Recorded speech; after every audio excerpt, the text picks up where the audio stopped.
Située en plein cœur de l'Afrique de l'Est, l'Éthiopie est une terre de contraste absolu. C'est une terre de rencontres riche d'une mosaïque d'ethnies et de cultures millénaires. Ici, on ne marche pas seulement sur un territoire, on traverse l'histoire. Après quelques années de fermeture, cette région mythique rouvre enfin ses portes. Notre objectif est d'explorer l'une des zones les plus inhospitalières de la planète et d'en dévoiler toute sa singularité. C'est un itinéraire sauvage qui nous emmène de la cité médiévale d'Harar jusqu'aux terres hostiles du Danakil. Un voyage hors du temps où l'on découvre les paysages irréels du Dalol et les lacs salés pour finir face à l'immensité du volcan Ertahalé. Pour s'enfoncer dans ces terres sauvages, nous voyageons en convoi. C'est une logistique assez millimétrée, conçue pour garantir une immersion totale. Les voyages en 4x4, ça fait vraiment partie du séjour, ça constitue vraiment pour moi l'âme du voyage. Il y a des paysages très variés, des couleurs qui changent d'une minute à l'autre. On passe de la lave noire au sable doré, puis à des étendues d'un rouge éclatant, c'était vraiment une claque visuelle permanente.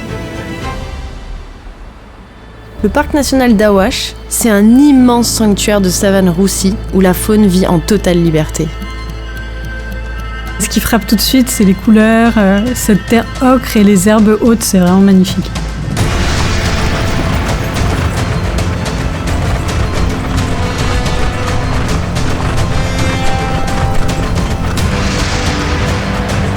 Dans le parc, il y a aussi ces chutes d'eau, c'est massif, t'as une puissance, un bruit. Tu vois les crocodiles dans l'eau juste en dessous, on est vraiment sur leur territoire, c'est la nature à l'état pur. Quand on arrive au Dalol, c'est le choc.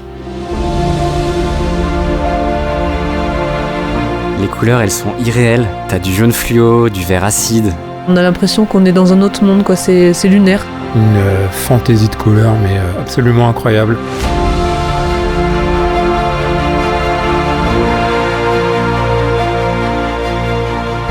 On en prend plein les yeux en permanence, on est vraiment dans un décor de science-fiction.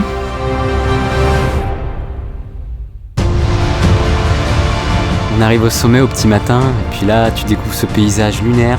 C'est un décor brut, très très minéral et d'une puissance totale. T'es sur le bord du cratère, face à ce géant qui fume, et puis tu te sens tout petit. Enfin, c'est une sacrée leçon d'humilité.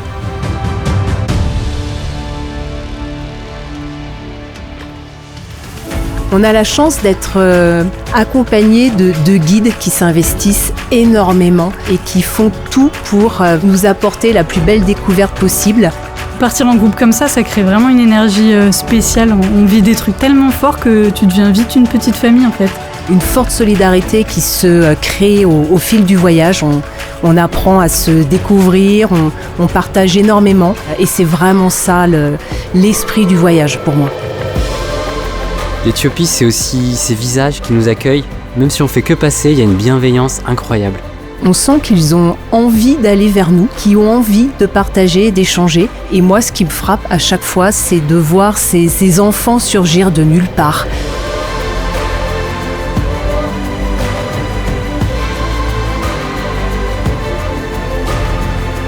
Il y a beaucoup de moments forts pour moi durant ce voyage. C'est un concentré vraiment d'émotions. Chaque jour était très différent les uns des autres. Tu rentres, t'as de la poussière partout, t'es rincé, mais t'as juste une seule envie, c'est de repartir.